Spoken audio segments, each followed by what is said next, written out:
Dios te bendiga y bienvenido al día número 90 de la Biblia en un año. Te saluda Catherine Pérez y me alegra mucho que el día de hoy te hayas conectado a leer la palabra de Dios juntamente conmigo. El día de hoy estaremos leyendo el primer libro de Samuel, capítulo 16 y capítulo 17. Son dos capítulos que nos corresponde leer en este día. Así que vamos a estar leyendo lo que es la Biblia Nueva Traducción Viviente para que me puedas acompañar en la lectura bíblica el día de hoy. Igualmente vamos a pedirle a Dios que sea Él el que hable en nuestras vidas el día de hoy. Amén. Padre que estás en el cielo, te damos a ti toda gloria y toda honra. Pedimos, Señor, que tú seas hablando a nuestras vidas y a nuestros corazones en el nombre de Jesús. Amén y amén. Aleluya. Vamos a comenzar con la lectura bíblica en el primer libro de Samuel, capítulo 16, verso 1 en adelante. Dice así la palabra de Dios, en el nombre del Padre, del Hijo y del Espíritu Santo. Ahora bien, el Señor le dijo a Samuel: ya has hecho suficiente duelo por Saúl. Lo he rechazado como rey de Israel, así que llena tu frasco con aceite de oliva y ve a Belén. Busca a un hombre llamado Isaí que vive allí, porque he elegido a uno de sus hijos para que sea mi rey. Pero Samuel le preguntó: ¿cómo puedo hacerlo? Si Saúl llega a enterarse, me matará. Lleva contigo una novilla, le contestó el Señor, y di que has venido para ofrecer un sacrificio al Señor.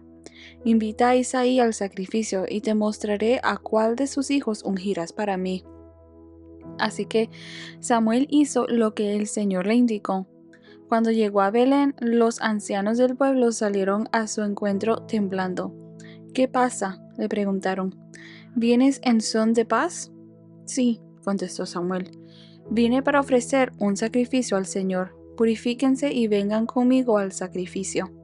Luego Samuel realizó el rito de purificación para Isaí y sus hijos y también los invitó al sacrificio. Cuando llegaron, Samuel se fijó en Eliab y pensó: seguramente ese es el ungido del Señor. Pero el Señor le dijo a Samuel: no juzgues por su apariencia o por su estatura, porque yo lo he rechazado. El Señor no ve las cosas de la manera en que tú las ves. La gente juzga por las apariencias, pero el Señor mira el corazón. Entonces Isaí le dijo a su hijo Abinadab que caminara delante de Samuel.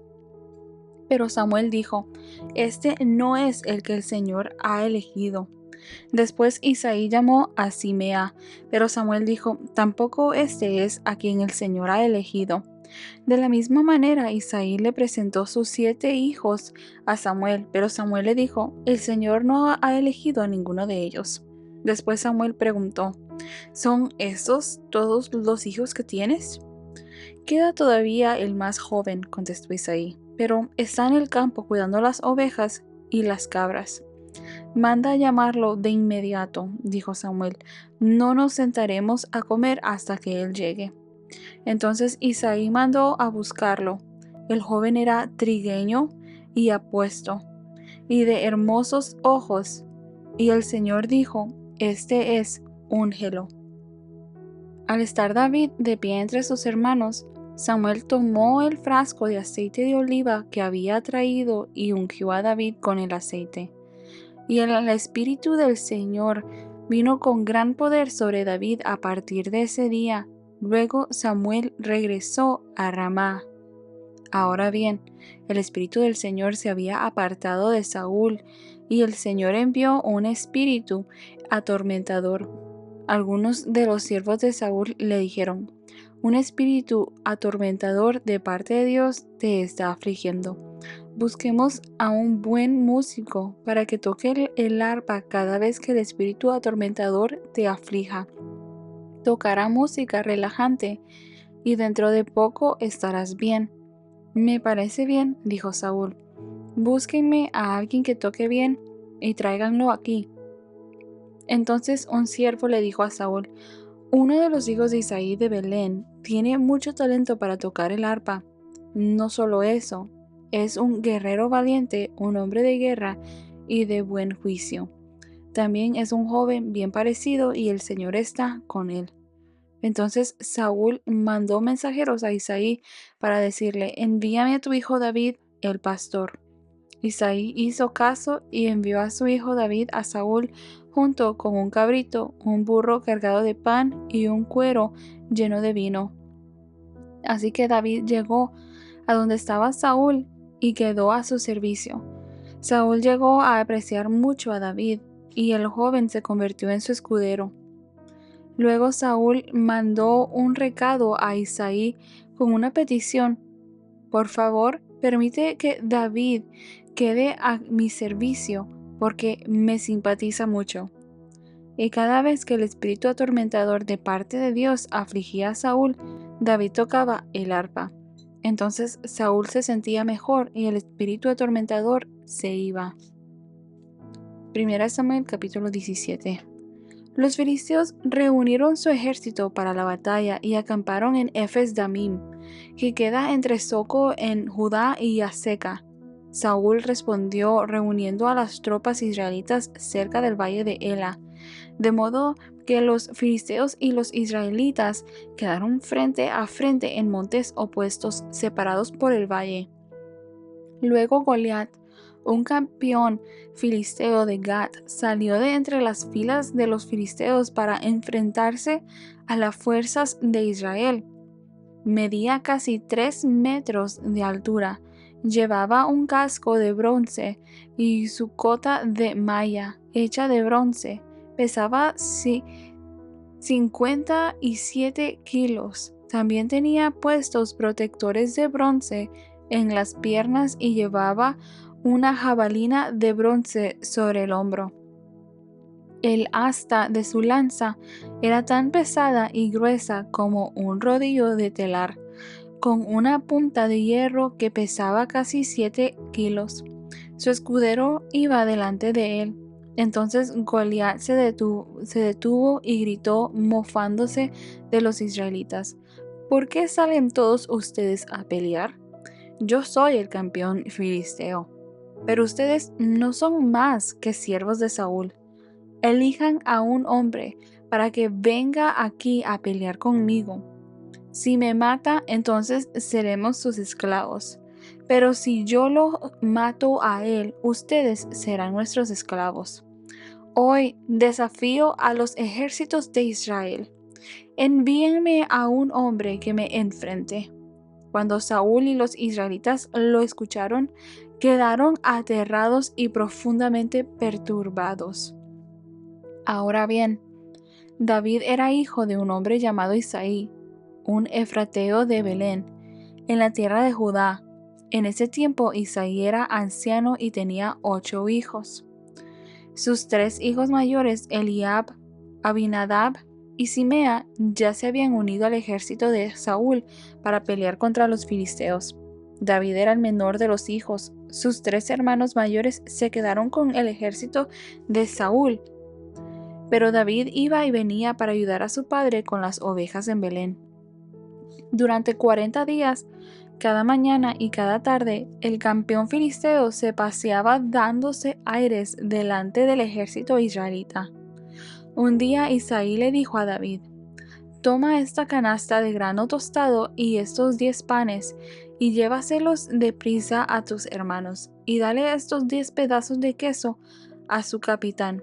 Averigua cómo están tus hermanos y tráeme un informe de cómo les va.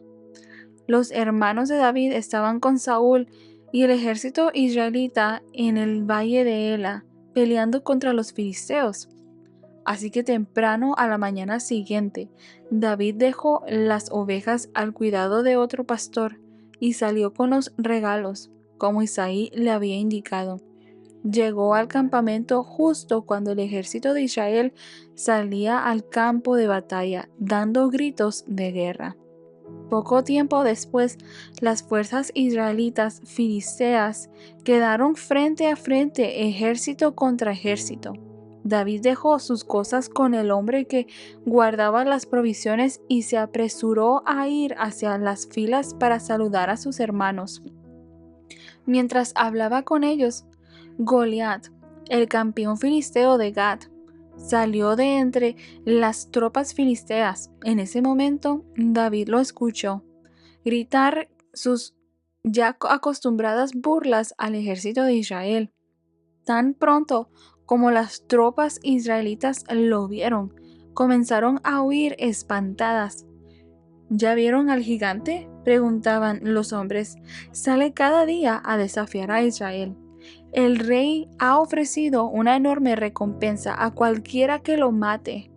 A ese hombre le dará una de sus hijas como esposa, y toda su familia quedará exonerada de pagar impuestos.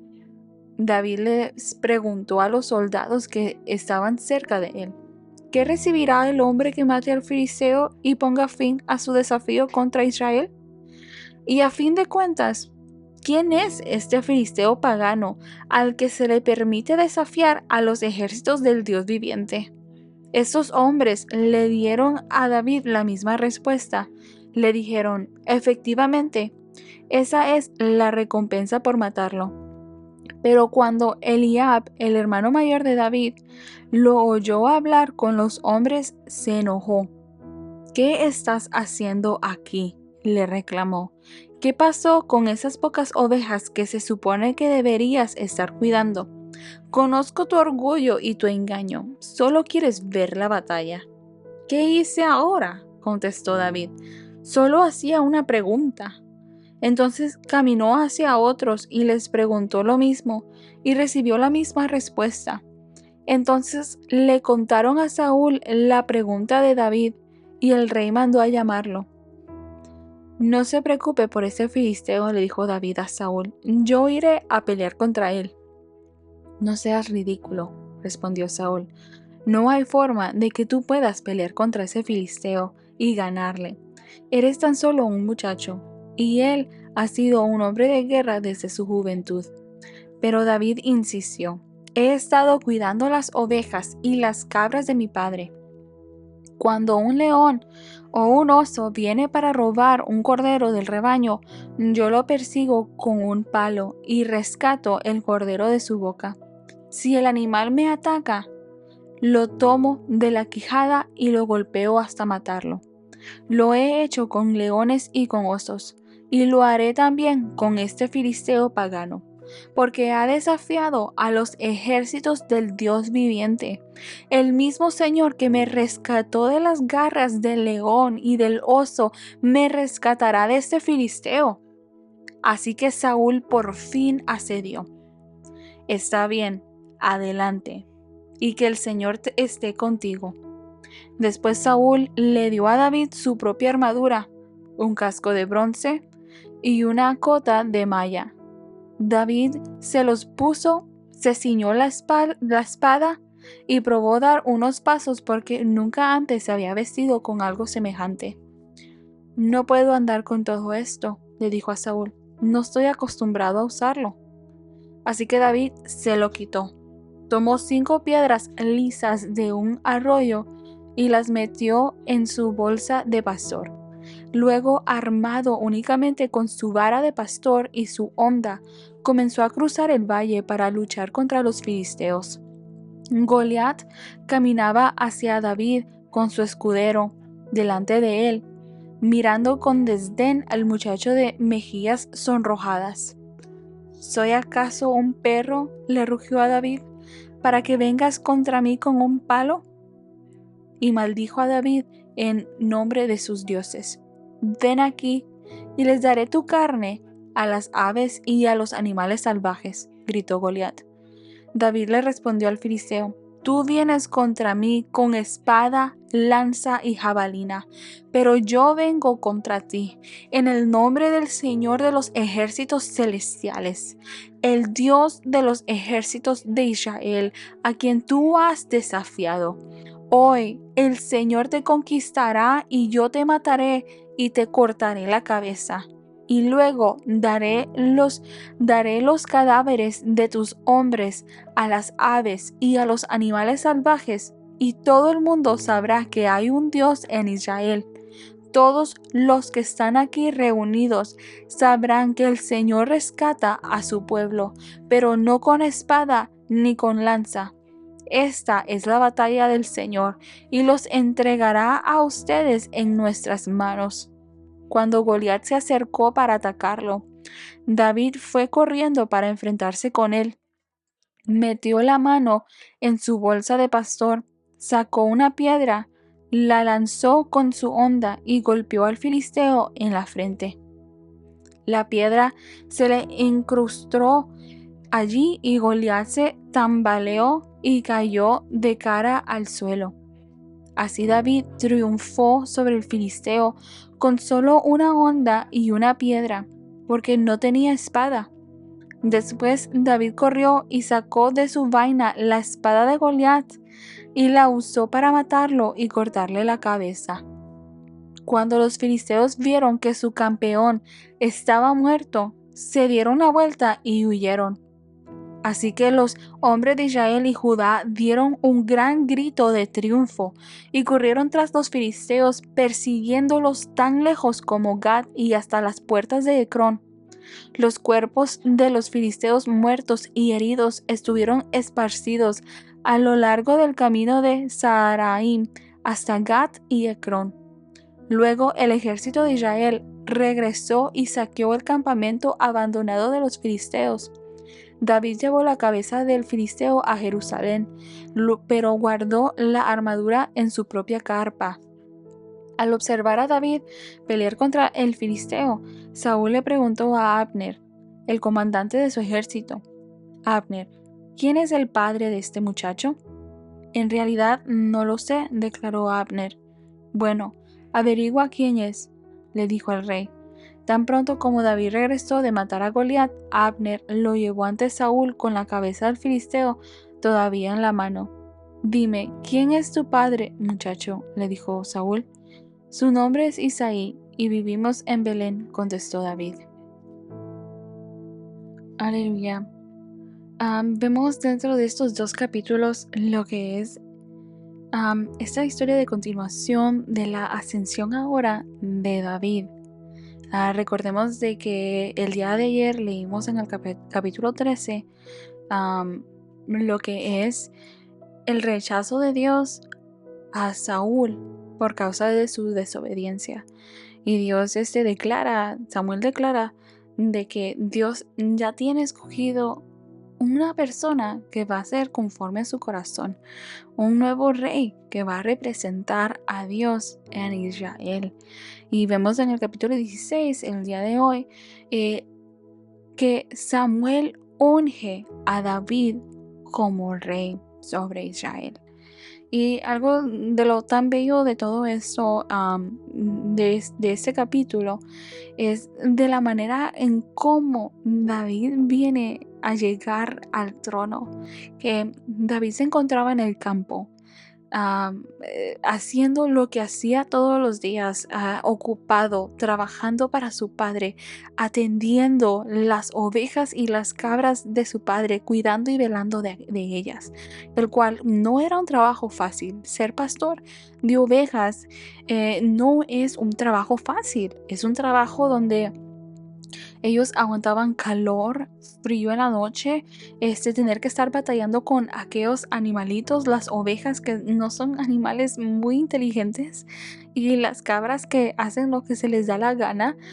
Y no tan solamente esto, sino que también, aparte de cuidar de ellas, ¿verdad?, y lidiar con ellas, era también defenderlas de las fieras salvajes que se encontraban afuera en el pasto donde estaban donde las pastoreaban. Era tener que defenderlas de los leones, de los osos, de todos estos animales salvajes. David, siendo el menor, se le había dado esta tarea a él para que él cuidara del rebaño de su padre. Y vemos, ¿verdad?, que Samuel llega a la casa de Isaí con la excusa de que venía a ofrecer un sacrificio para que Saúl no se diera cuenta y no se enojara y lo mandara a matar, porque estaba ungiendo al que le iba a quitar el trono de él. Y vemos que Samuel llega a la casa de Isaí y Isaí le presenta sus 7 hermosos hijos mayores que David. Y ni siquiera entre todo esto vemos nosotros que ni siquiera David no es ni siquiera considerado ni convocado a esta reunión que se está llevando en su casa. Era tan importante que él estuviera allá afuera en el campo era más importante que él estuviera allá afuera en el campo que importante de que su presencia de él estuviera aquí entre medio de ellos. Puedo imaginar yo que posiblemente ellos celebraban otras cosas o tenían cualquier otro tipo de reuniones y tal vez era el mismo el trato donde a David lo dejaban por fuera. Eso era algo normal tal vez entre ellos ya, porque era el menor, era el último. Fuera de ocho varones, era el último y no era de gran importancia para ellos. Y vemos de que inmediatamente cuando Samuel llega a la casa de Isaí y mira al hijo mayor de Isaí, dice, este debe de ser, porque es hermoso, de un hermoso parecer. Se ve de realeza. Este joven parece que es el próximo rey. Pero uno tras otro, tras otro, tras otro, Dios le indica a Samuel, este no es. No mires la apariencia, no veas con tus ojos físicos las credenciales, la belleza, la estatura, la fuerza, porque yo veo el corazón, le dice Dios a Samuel. Para Dios no era importante lo físico necesariamente, la estatura necesariamente, sino el corazón de aquella persona. Y al punto que llega Samuel al último hijo, al número 7, y ninguno de estos. O sea, Dios, me enviaste a la casa de Isaí a que escogiera uno de estos hijos de él para ungirlo como rey, y ninguno de ellos está aquí. Y parece ridículo, ¿verdad? De que Samuel llega a la casa de Isaí y se le dice que reúna a sus hijos. Y Samuel tiene que asegurarse y de preguntarle, ¿estos son todos tus hijos? ¿Estás seguro que estos son todos tus hijos? Un padre debería de saber si están todos sus hijos varones reunidos en casa, sí o no. Y Isaí le tiene que admitir y decirle, bueno, el menor está en el campo. Bueno, no nos vamos a sentar en mesa hasta que llegue ese. Ya vemos, ¿verdad?, de que Samuel entonces unge enfrente, delante de sus hermanos, de su casa, de su familia, a David. Y lo unge de parte del Señor como el próximo rey en Israel. Para mí esto es quiero hacer una conexión aquí entre el capítulo 16 y el capítulo 17, donde la Biblia nos dice que Samuel ungió a David en frente de todos sus hermanos. Y vemos nosotros de que en el capítulo 17 vemos que el hermano mayor de David le dice, ¿qué haces aquí en la batalla? En el campo de batalla. Yo conozco tu arrogancia. Ahora, podemos nosotros ponernos en los zapatos de los hermanos mayores de David en aquel momento en el cual aquel que había sido olvidado, aquel que era el último, aquel en el cual ninguno de ellos estaba pensando porque es el último, el menor de todos, el que hace el trabajo más insignificante de la casa. Y ellos están ellos presenciando de que Dios mandó a llamar a David para que se sentara a la mesa, para poder él ser ungido como el siervo de Dios. Ahora, puedo yo imaginar tal vez los hermanos mayores de David y decir, o sea, este es el menor. Yo soy el mayor. Yo soy el hijo mayor. Yo merezco esta posición. Y pudieron ellos haber pensado, este siendo el consentido, siendo el menor, el último, obtuvo esta posición. Y vemos que más adelante en el capítulo 17 le dice, yo conozco tu arrogancia. En otras palabras, casi como que diciendo,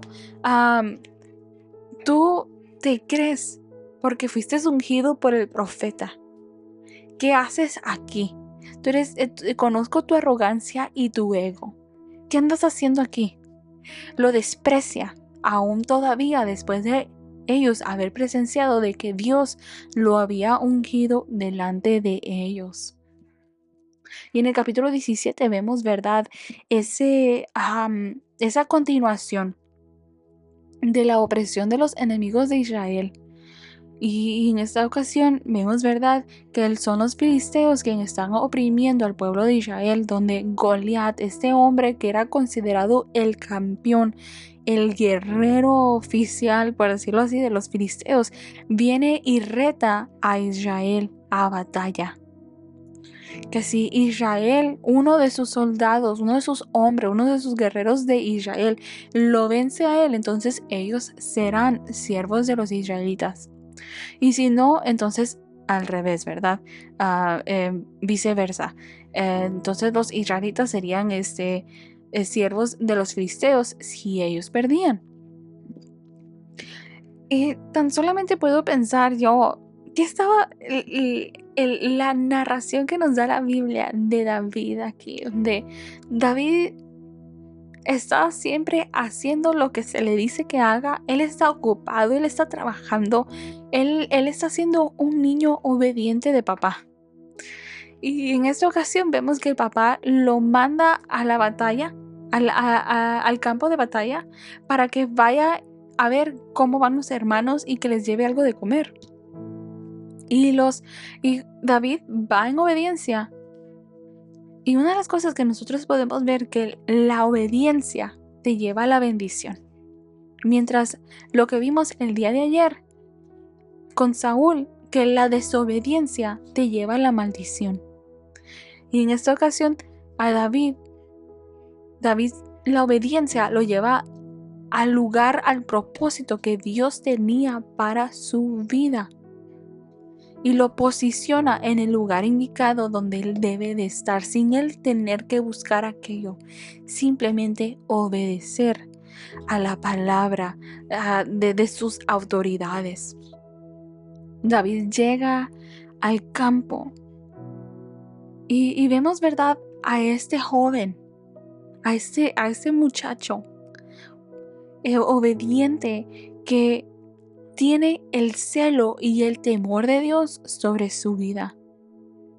Él amaba al Señor, obviamente, porque en el minuto que él escucha a este gigante desafiar a Israel a batalla, él dice, me encanta la versión 1960 Reina Valeria, porque es la que usualmente leemos, ¿verdad?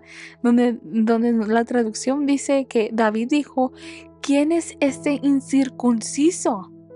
¿Quién es este pagano para que esté desafiando al ejército del Dios verdadero? ¡Wow!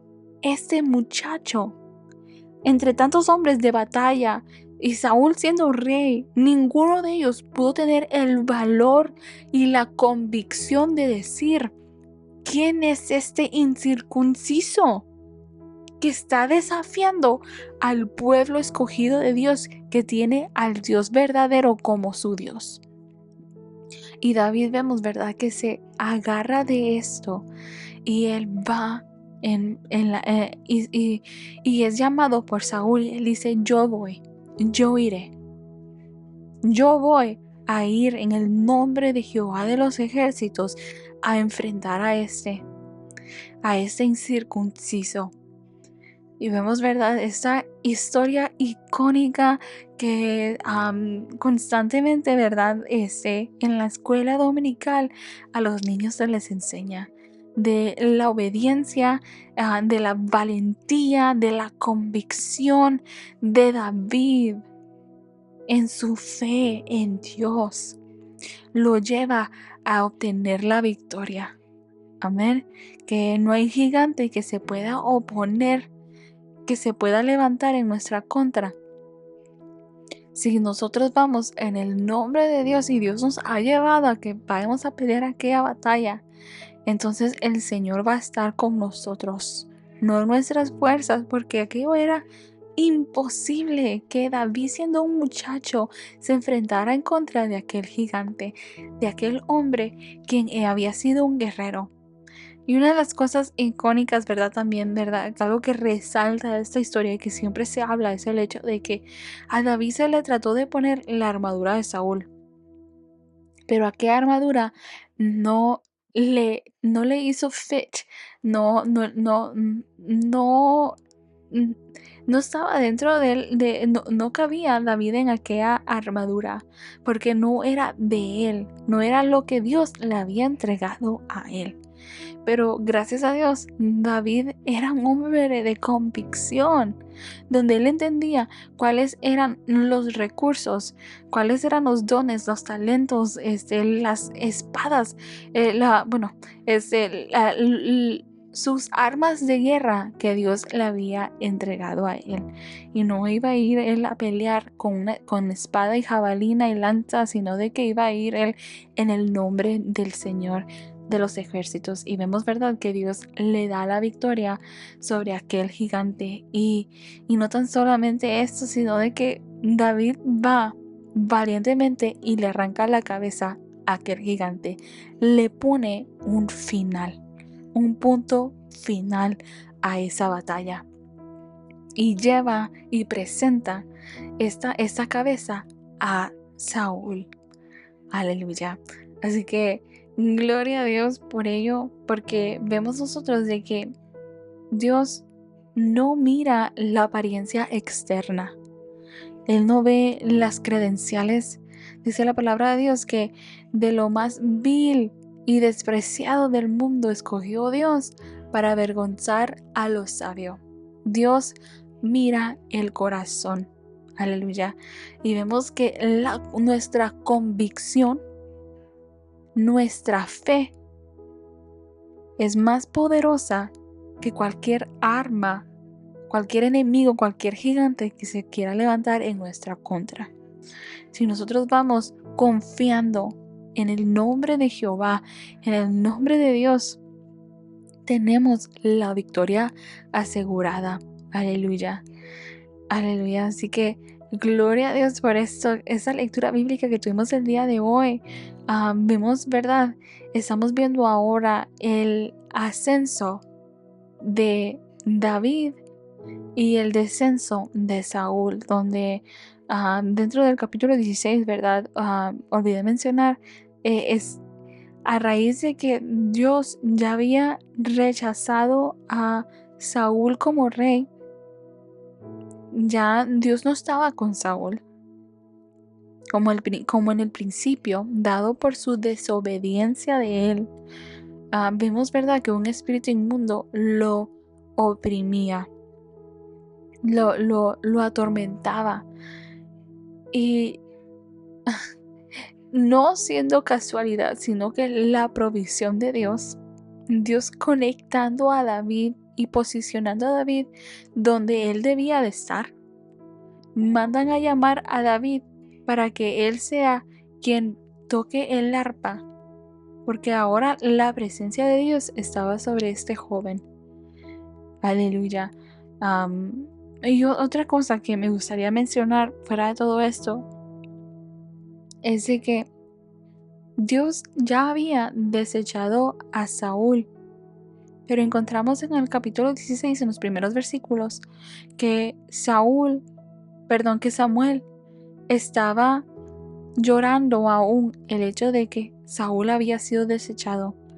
Lo amaba, pero aquello que Dios no le agrada, nosotros también tenemos que dejar ir aquellas cosas, porque aquello ya Dios ya no estaba con Saúl, Dios, al punto que Dios le tuvo que decir a Samuel: deja ya de llorar por Saúl, porque yo ya lo deseché. Tienes que ir, levántate y llena tu copa. Llena tu copa de aceite. Y esto es algo muy simbólico en el hecho de que, siendo Samuel el profeta, el sacerdote, y su copa no había aceite en él. No estaba allí la presencia de Dios. El aceite representa la presencia de Dios. Y Dios le tiene que llamar la atención a Samuel y decirle: deja de llorar y lamentarte ya sobre Saúl. Levántate y llena tu copa de aceite y ve y unge a uno de los hijos de Isaí. Aleluya, muy hermosa historia, muy linda historia, estos 2 capítulos de cómo Dios habla y tiene todas las cosas ya él arregladas, en el sentido que Dios tiene todo en control. Dios tiene el control absoluto de todas las cosas y lo único que a nosotros nos resta hacer es ser obedientes, someternos a su palabra, el ocuparnos de su obra, por medio de nosotros siendo obedientes a lo que debemos estar haciendo. Aleluya. Muchas gracias porque te has conectado el día de hoy y has permanecido hasta este minuto. Te espero el día de mañana. Dios te bendiga.